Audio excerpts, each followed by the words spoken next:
one of the really common sort of public views around shoplifting is that policing doesn't investigate and doesn't deal with shoplifting under the sort of £200 value. Is that the case in Hertfordshire, or is that a public myth?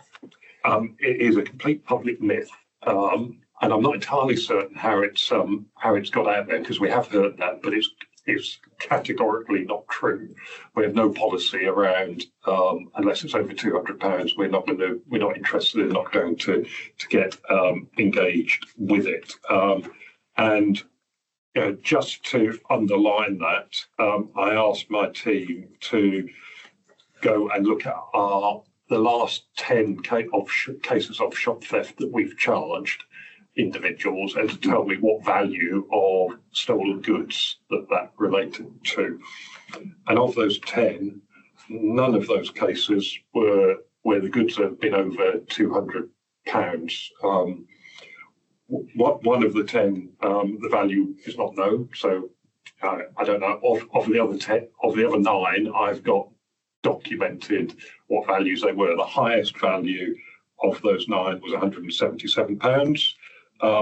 But seven of those 9 is under £100, and then 1, 2, 3, 4 of them were below £50. Okay. So I think that's very real evidence that we are charging and putting before the court people who have committed shop theft well below the £200 figure.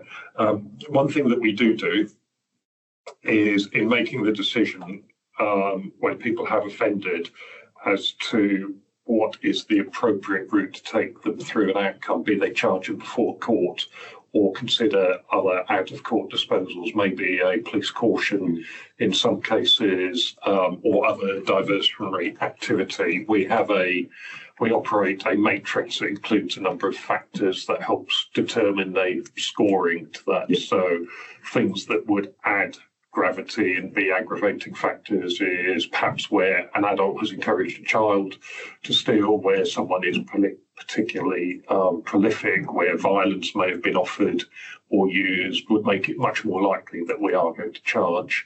And there's other factors that make it slightly less likely. One of the factors within there is when the value is higher, and the threshold that one of the things that we talk about in there is if it's over £200, that's a particularly aggravating factor that pushes us down that route. But I stress that is only one of a number of factors, and quite often, as I've already evidenced in terms of what we've charged, a low value theft with other factors that are present will always put us into that charge scenario anyway.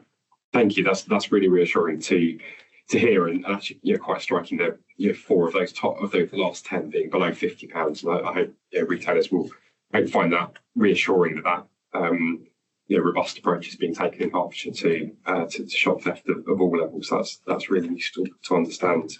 Thank you.